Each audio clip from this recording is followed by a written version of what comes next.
Good morning. Well, we've been looking at the book of Exodus, but in a sense, we've been looking forward as well to other things that are happening.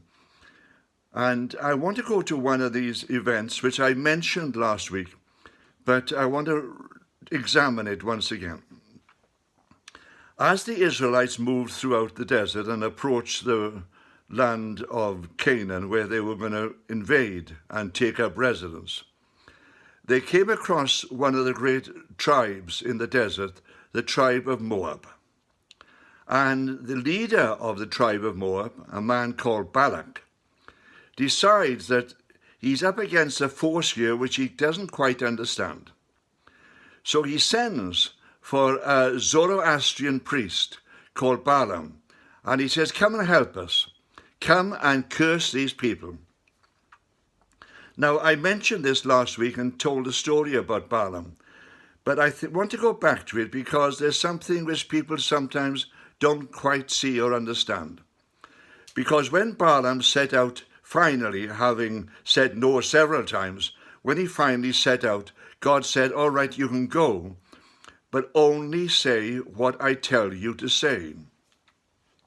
And Balaam came and had these visions and prophesies over the tribes of Israel. Instead of cursing them, he blesses them and says, God is going to bless these tribes. But Balaam gives many other sort of prophecies at this time as well, 7 of them altogether. And he prophesies about the future and shows how these tribes which have come out of Egypt will be blessed, and the people who come against them will in fact be set aside and will in fact be destroyed. I expect Balak must have thought, why did I ever send for this man? I need help, and he's come and blessed them instead. What can we possibly do here? But then something happens. God had warned Balaam not to say anything except that which he was told to say.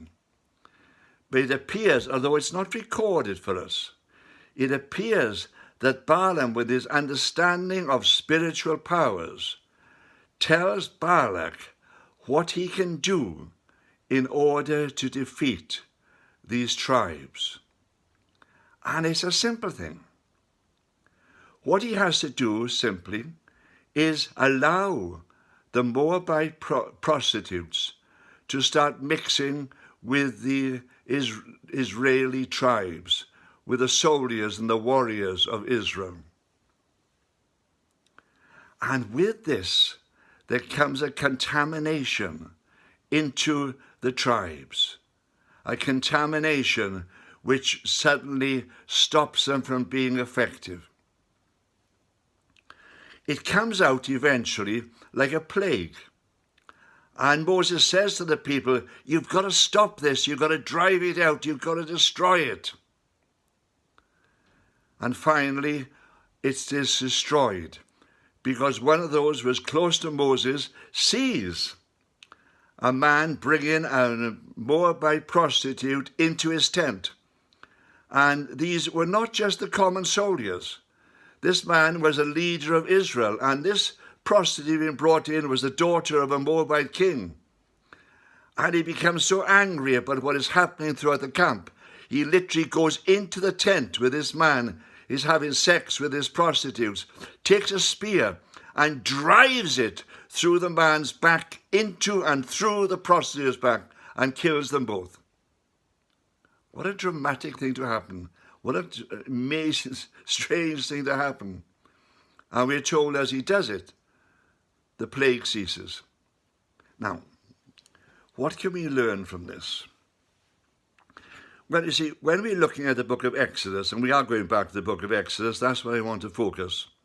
And we see these rules and regulations that Moses gave to the Israelite tribes. They were more than just regulations in which to actually live. They were regulations which would help them to live the way God wanted them to live and have a proper relationship with himself. Moses, going up on the mountain and having this vision of God, comes down and lays out specific rules for almost every area of life. And as the Israelites obeyed these rules and regulations, so they were blessed. But as they broke these rules and regulations, so the spiritual power which was driving them forward was taken away, and they were unable to do anything about it.